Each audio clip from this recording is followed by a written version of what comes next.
Hello everyone, welcome to the channel.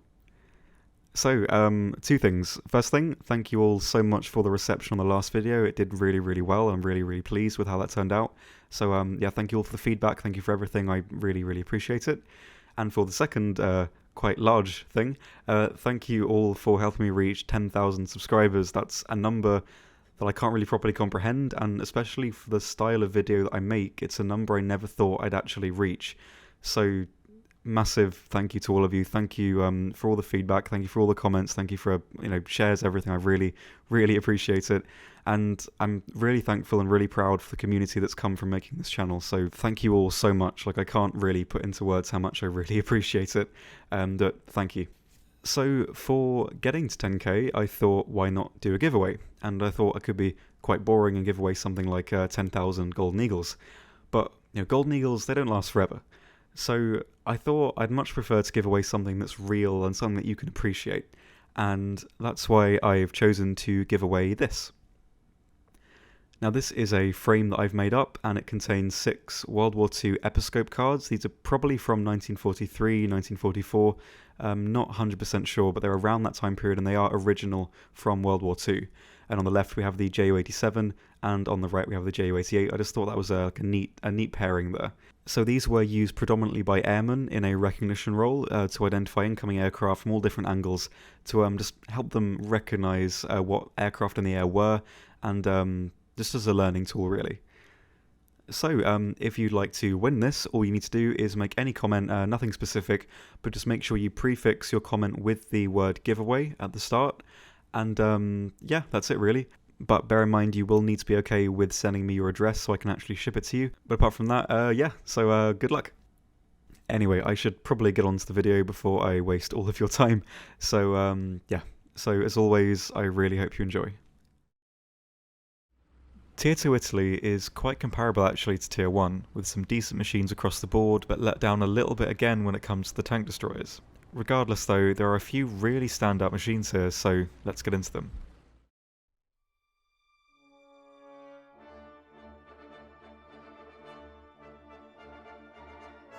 Righty, so let's start again with the light tanks with the AB43. This shares basically the same hull as the AB41 with the 20mm, but it is a little bit faster with a better engine. The main difference though is the turret, which houses an improved 47mm with much better firepower compared to the 47 housed on most of the Tier 1 machines. This gun does have great potential, with only a few tanks around the BR that you're going to struggle to pen. As far as playstyle goes, I'd say this thing is pretty similar to the AB41 we covered previously, rushing to an early spot before the enemy team can get there and knocking out as many unaware tanks as you can. Though, as we're at the higher rank now, you're going to be running into comparatively better players, and more importantly, some decent fast vehicles too on the enemy team. So you'll need to be more cautious with where you choose to go this time. Additionally, as a wheeled vehicle, you're going to struggle a lot with hills, so pay attention to the map and follow the roads where you can to make sure you're able to get to an effective location as fast as possible. However, as your gun is much more effective this time around, you're going to be able to dispatch tanks from the front or at range consistently, and while you're stock as well. So it can work effectively as a lurker this time around almost, sitting around a relatively combat intensive area with decent cover options, reacting to activity around you, as you have practically no armour, meaning if you get seen you're likely not going to live very long. Rushing early on is going to be a useful tactic for you and your team, as the conventional Axis teams at this BR have a distinct lack of fast vehicles, so your presence at early game positions is going to be very effective and take the enemy by surprise. Also, bear in mind, your turret traverse is nearly half as effective as the AB41, so if you need, you can use your hull to swing your turret around faster, though do this lightly, as the hull traverse is very quick, and while turning you might swing your gun well past your target if you're not careful. Additionally, as this is a Tier 2 light tank, you have the ability to scout enemy vehicles now, which you should do whenever you can to support your team, as the Axis teams at this BR don't really have any scout options until you progress a little bit further, so scouting as many players as you can is going to be really helpful. So, the pros: versatile, good firepower, and effective mobility. And the con, well, it is very weak. Verdict: get it. Definitely go for this one, as it brings a lot to the table other vehicles just physically can't, and if you get the hang of what spots work in tandem with your mobility, you can be very, very effective with this machine. Next is the 9053 M41M. Not the catchiest of names, but still a vehicle worth looking into. This is a tank destroyer equipped with a very potent 90mm gun with insane damage potential for the tier. The stock round has about 130mm of pen and over 500 grams of TNT filler in the round, which is pretty much a guaranteed one-shot. The upgraded round gets around 150mm of pen with half the filler, which is still pretty amazing and useful if you come across a tricky target. The major downside though is that you're limited to only carrying 8 rounds, which severely limits your capability on the battlefield. On top of this, you are ungodly slow, especially stock. Your armour is quite poor as well, with a general 30mm frontally. However, it is worth mentioning that it's very hard to one-shot this tank. If you're shot in the lower plate, you'll lose the driver, but the gunner and loader will be fine. If you're shot in the mantlet, generally only one crew member is going to get taken out, as either the fuse won't get set off quick enough to kill both the crew, or more commonly, your breach will soak up all the damage, leaving your crew member on the other side safe. The area in front of the turret over the engine is decently bouncy as well. You're likely going to be disabled completely after taking a single shot, but the survivability for what it isn't as bad as you might think. So I thought it was worth bringing up, as I know on paper, a lightly armoured, slow vehicle might be immediately overlooked by some players. As far as playstyle goes, it's going to be a fair shock to the system. A vehicle like this doesn't play most effectively like most other vehicles in the game. You're severely limited by the lack of mobility, ammo, and lack of adaptability. The main problem here is that in War Thunder, there's a general playstyle you'll subconsciously adapt to while you learn the game. You'll drive for a set amount of time map depending and engage at most maps at roughly the same point. This is just because most other tanks in the game can be played roughly the same, and this isn't helped by the fact that most tanks around this BR will fall into the same rough speed bracket, meaning that at the first part of the match, you're likely going to be autopiloting to a spot you're used to getting action in and just start clicking on tanks. This is a vehicle that doesn't really work like that, and as this is a low tier machine with potential, I think this is a good time to bring this up. One of the most important points for improvement as a player is learning maps. I'd actually say it is the most important factor out of all, but in tandem with this is shutting down that autopilot in your head that's taking you to the same general location every match, as in a vehicle like this, you're unlikely to do well consistently there. Sorry if that got a bit pretentious for a second. What I'm getting at is that this vehicle should be played very passively and very map dependently. By a ridgeline or covering a set sightline, you're unlikely to get flanked on. Sniping with it is all well and good, but again, only 8 rounds, and if you're missing shots, your potential is significantly reduced. Sniping with this thing is only really viable if you know the range perfectly or you're by a friendly cap point to reload your rounds on. The main thing to consider though is when you choose to take this tank out, to the point where I'd suggest not playing it as a first spawn machine, as you'll get much more out of a vehicle with speed and mobility and more ammunition, as you'll waste a lot of time trundling up to a spot where you can engage, where you could have already had a few potential kills in a more conventional machine. The other main aspect of this is that if you're on a map with a contested cap point and you take it out as your first spawn, you likely aren't going to have anywhere to reload your rounds, which will force you to bail out into something else when you run out, unless you want to wait several minutes for an opportunity to rearm. Several minutes you could have spent in another vehicle doing more consistent damage. As a second spawn though, it does quite well. There are less targets to shoot at, meaning that you aren't going to run out of ammunition as quickly, making you more effective relative to the time you're alive for. Additionally, the cap points are usually more quiet later in the game, allowing you to reload easier. So, most importantly, make sure you check the map you're on and the location of the cap points to decide whether it's worth taking this out as a first spawn, or at all. Before the pros and cons and the verdict I'm going to give, if you're a newer player looking to improve, I really recommend picking up this machine, as it'll teach you a lot of things important for getting better at the game, despite how tedious this vehicle can be at times. So, for the pro, overwhelming firepower, and the cons, low ammo count, terrible mobility, and low survivability. Verdict? Consider it. Personally, I think this vehicle is great and decently capable, but it does have a very unconventional and I guess quite boring playstyle that to most players will be so disconnected from what you're used to that it's not really worth adjusting how you play to use a vehicle with a hard cap on how much potential it actually has. If you enjoy more laid-back, methodical gameplay, you will enjoy this one. If not, consider picking it up as a backup for a higher tier lineup. Next up are our medium tanks, and we start with the M1542. This is basically an all-around improvement on the previous M14, and it's honestly pretty good. It has the same improved 47mm the AB43 has, around 100 extra horsepower than the previous model, and about 50mm of armour on the main part of the upper glacis. Like the M13s and M14 we covered in the last video, this tank again works pretty well in a more passive role, behind a ridgeline sniping at targets. Despite the higher BR, this playstyle does work, as you're compensated with the higher penetration of the gun. However, the mobility compared to the previous model is improved to the point where I'd suggest using it as a more conventional tank at close quarters around the bulk of the action, provided the matchmaking is favourable. You can traverse the hull much easier this time around, removing a lot of the tedium the previous model had. Its top speed might not look too impressive on paper, but it's more so the hull traverse that makes this vehicle do very well. So, the pros? Good firepower, decent mobility, and good survivability.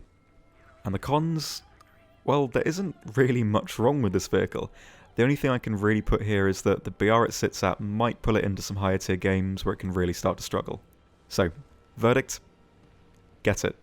Don't skip out on this one. I know on the surface it looks like a 1.0 tank you've already played, repackaged and propped up at a higher BR, but provided you're playing it close to 2.3 BR wise, you'll have a lot of fun with this one. Next we have the P40 and the Premium Leoncello. They're basically identical vehicles, so for simplicity this section will cover both, but I will talk about whether I recommend it as a product separately at the end. So, the P40 really is a great tank, quite comparable to other nations' 3.3 equivalents in overall effectiveness, but commonly likened to the early T-34. It features decent enough armour, decent enough mobility, and a decent enough gun. Not the best in any capacity, but still good enough to hold its own very well. To be honest, you probably already know how to play this vehicle, as it's what I quite like to obnoxiously call a tank, one that has no problems doing anything on paper. The gun will work, the armour will work, and the mobility will work, if used sensibly. So just driving up to the combat zone and reacting to what happens around you will work just fine. But there are some tips I can give for it. First off, angle your armour. Now this is obviously something you should be doing on most tanks, but especially for this one, as you can get away with angling a lot more than you might normally think, as the side armour is quite thick. If you get the angling down, you can usually bait people into shooting your side, as you can angle it quite a lot, meaning your enemy will likely go for a side shot thinking you're over-angled. This won't save you all the time, especially at close range, but it is effective if used right. Also, angle with the right side of the tank pointed towards your enemy if you can, as the driver's hatch is 75mm thick and is also quite a big target, so an enemy who isn't paying that much attention is likely to hit that spot if they go for the front plate. The next tip concerns your ammo and what to main, I guess. You have two rounds really, a weakly penning but devastating APHE round and a 100mm penning heat round. Both have their advantages. You'll likely be one-shotting a lot of tanks with the APHE if you pen, and considering it's a max of 75mm point blank, you'll likely be struggling with a few vehicles you meet, especially at range. I'd say it mainly depends on the BR and the map you're playing at, but also how comfortable you are with the tank. Generally though, I'd main your heat most of the time if you're playing an up tier, though if you're down tiered you'll likely have no problems using the APHE, with a few heat rounds in reserve if you meet the odd tricky tank. If you're new to the tank however, you might be better off maining the heat constantly, as you won't struggle to pen anything really apart from the odd heavy. It's slower at dispatching targets notably, but more reliable against dealing with all the possible enemies you could encounter. If you're more confident with the gun though, the APHE will likely give you some cracking games, especially when you know where to aim, and what you can and can't pen. Regardless of what you prefer though, I personally take out about half heat and half APHE, and switch up which one I main depending on the map and BR that I get. So, the pros? Good mobility, versatile firepower, and high damage potential. And for the cons, slow turret traverse, and it does struggle when it's up-tiered. Verdict? Get it. This is possibly your best 3.3 tank available to you currently, and is the most versatile out of all the tanks we've covered so far, and probably more versatile than most of the tanks following it as well. This one is just really easy and fun to play and works in all manner of situations. You can't miss this one. As for the Leoncello, consider it. It is a fantastic tank and a great premium, but it does have some monetary drawbacks. For a third of the cost of the pack, you can put a talisman on the regular P40. Also, the Tier 3 premium, the 105mm Semoventi, is only €5 more expensive and a Tier 3, meaning you have a big boost into Tier 4 research, which is going to be a fair old grind compared to Tier 3. And if you were to use the Leoncello, a Tier 2 researching Tier 4, you'll receive a pretty hefty penalty to how effective your progress will be. It's a hard call, as I wouldn't really recommend the Semoventi over the P40 in terms of competence anyway. I'd say, if you'd like to spend a bit of money and you're not struggling for Lions, talismaning the P40 over buying the Leoncello is the best option, as all you're really getting with it is a Lion bonus and a unique camo. 3.3 is perhaps the tier's most full lineup, and you'll likely be spending a fair bit of time here, so having an effective premium will help a lot, especially one that's as versatile as the P40 is. It's your choice, and I don't want to tell you how to spend your money, but if you'd like to, I'd just go with talismaning the P40 as your safest, most cost-effective option. Next is our only SPA for the tier, the tediously named R3 T20 FAHS, which has become incredibly infamous and popular to the point where it basically plays itself for you. At 3.3 you have a stabilised 20mm autocannon with an incredible RPM, doubling the fire rate of contemporary SPA and then some in some cases. By the end of the Italy segment of this series, I expect the rank and BR will likely increase, but in any case, the playstyle will remain the same, so let's get to that. The R3 for an AA is incredibly versatile. It has advantages early game, mid game and late game, which is pretty unique as SPA go. Due to its incredible speed, at an average of 50 km off-road and over 100 on-road, you can easily rush contested cap points. Though of course you should never rush your team's uncontested cap point if you have one, as it denies your team a lot of spawn points, so be nice. It can though rush its way to the middle cap point quite easily, allowing you to take it and put the pressure on early game, especially as the only vehicles you'll likely meet on this point early game are going to be very lightly armoured, which you can reliably in most cases dispatch with your 40mm of pen. The only downside though is that you're incredibly weak to artillery, so you better make sure you get out of there quick.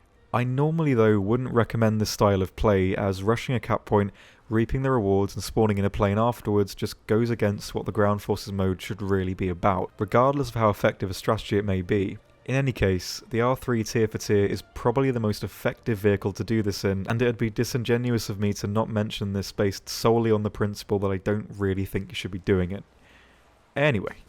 Mid-game is where you can generally find the most aircraft to shoot at, or at least the point in the game where the aircraft can do the most damage to your team. So being in this vehicle then is going to be a great help. Late game as well, if the match isn't too one-sided, is generally when you're picking off stragglers. By this point the enemy team is likely running low on respawns, meaning they're going to be taking out weaker vehicles or SPA themselves, which you can reasonably easily take out. As well as this, you can zip around the map, securing cap points very easily, and if you meet an enemy you can't pen, you can at least knock out their barrel and tracks relatively quickly.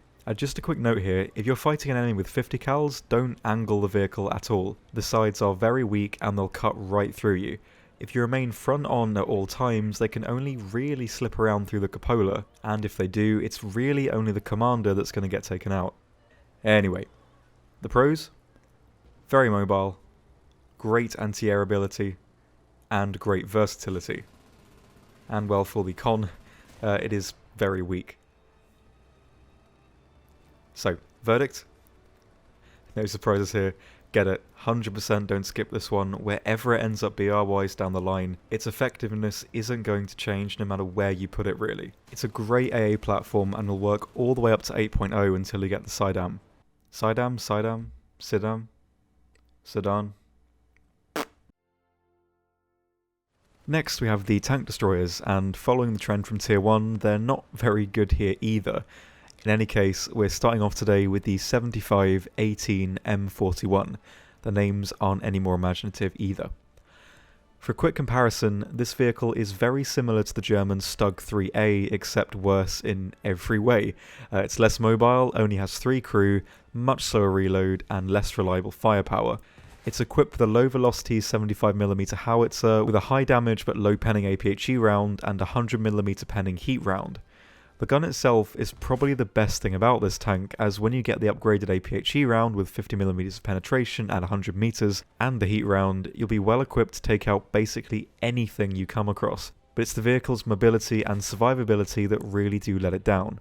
It has 50mm of armour on the front, which on paper isn't bad, but everything really at 2.3 and below can knock this thing out in one shot, especially as 2 of the 3 crew are on one side of the vehicle, meaning a single shot, even with small caliber AP rounds, will one-shot the tank.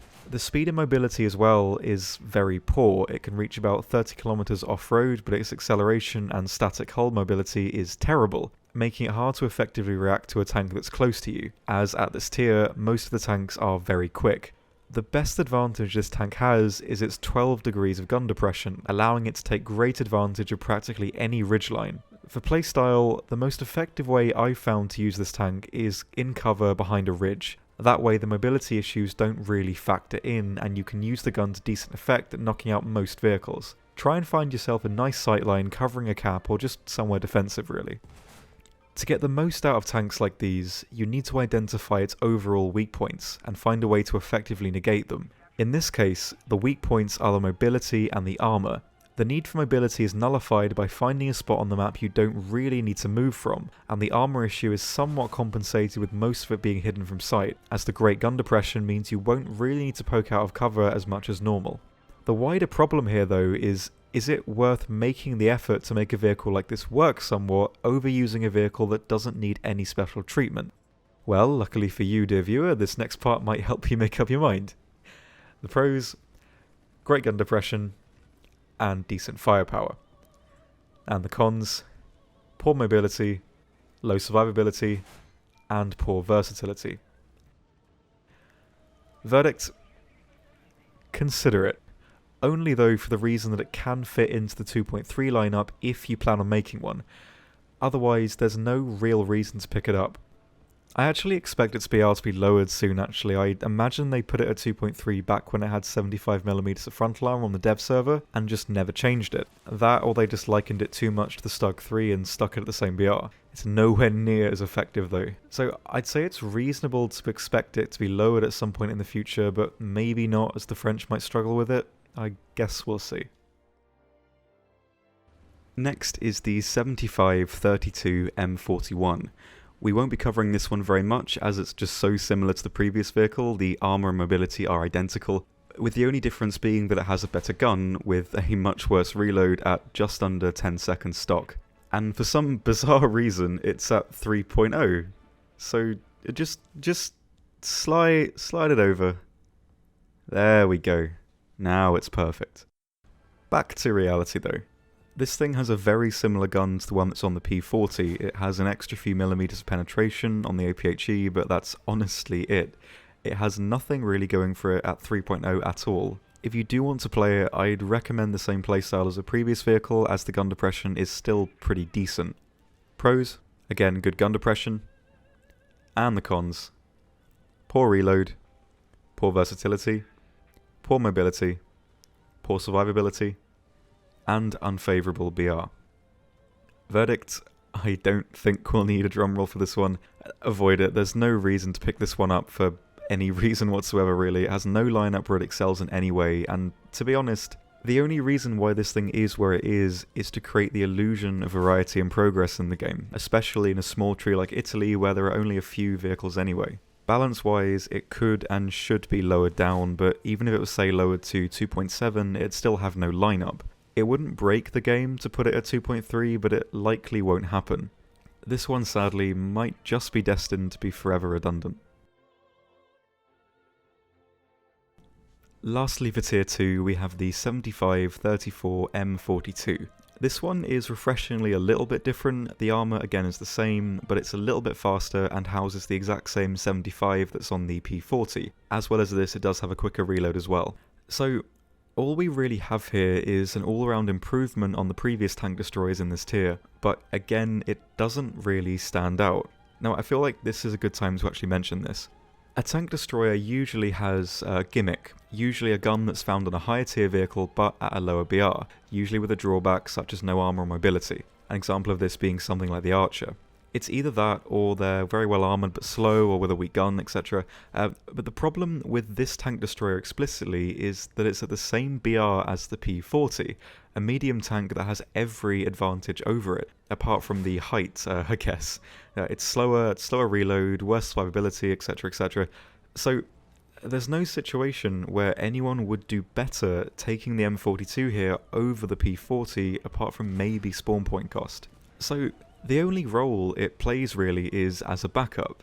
But then there's another problem for it. At 3.3 there's the other Semoventi, the 105mm one, which we'll be talking about properly in the next video as it's tier 3, but I thought I should just mention it now just as it's quite a relevant example. This vehicle has an extra 25mm frontal armour and a much more powerful APHE round and heat round with more pen and damage for each. The only downside is a comparatively worse reload.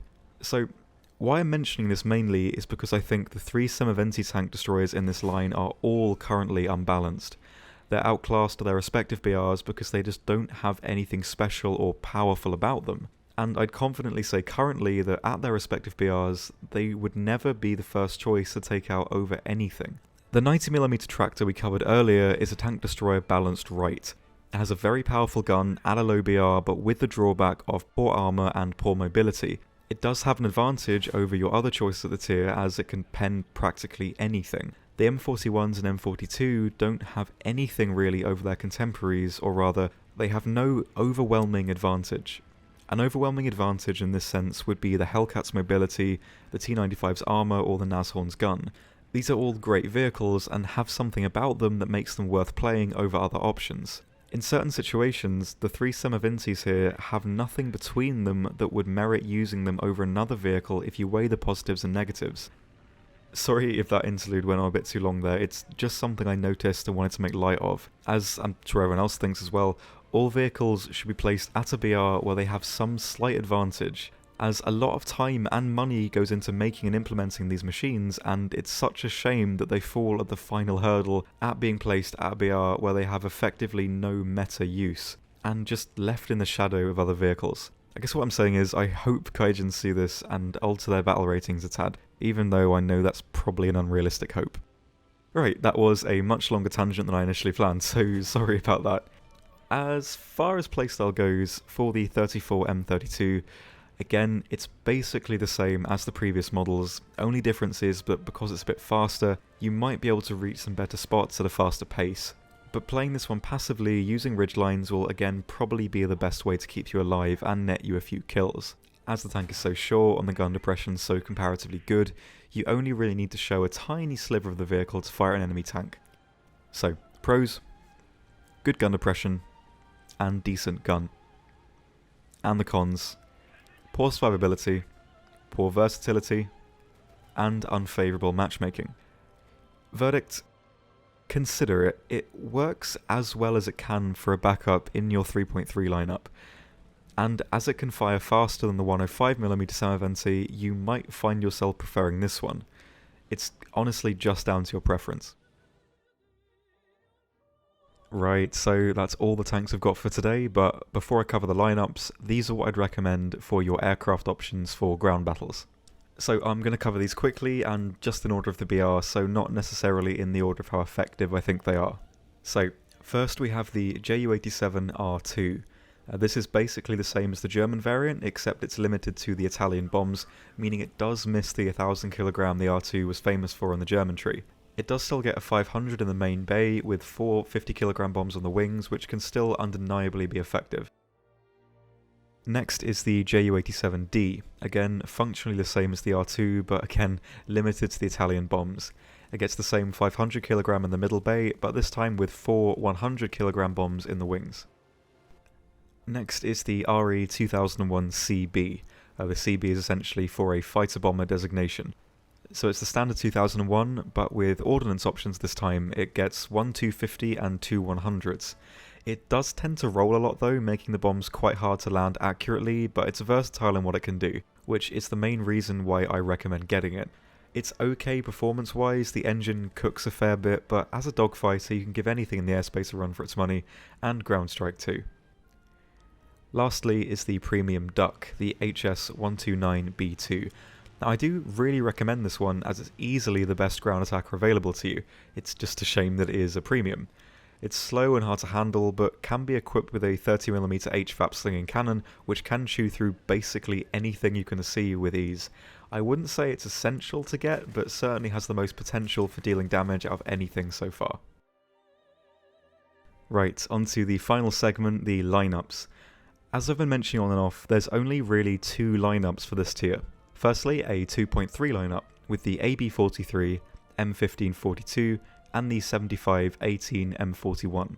For your aircraft, I'd go with the Ju-87R2 and the RE2001 CB. Alternatively, if you're itching for an extra tank, you could swap out one of these planes for the M1441. It's a little bit out of its depth here, but will certainly still have use. It's ultimately at your discretion whether you just want an extra plane or an extra tank. The main lineup though is 3.3. It does have a fair few variations though. Including premiums, the best lineup would be the HS129, the P40, the P40 Leoncello, the R3T20, and either the 105 or 75mm Semaventis. Without premiums, I'd go with the P40, R3T20, and both the 105 and 75mm Semaventis, along with the D3 Stuka. You could, at a stretch, include the AB43 in your lineup, as the gun will still work, and it is your only light tank with scouting ability, but it might start to get a bit harder to use upwards of 3.3. I'd say this is mainly down to you to choose here, as it's more dependent on your own playstyle than what's objectively better. So give them all a try and just see what suits you best. So there we are guys, I really hope you enjoyed the video, and as always, if you have any feedback or suggestions about this series, please let me know in the comments, as I do really want to make this the best that it can be. And good luck with the giveaway as well. So yeah, that's all I have to say I guess at the end here. So thank you all very much for watching, and I will see you next time. Goodbye.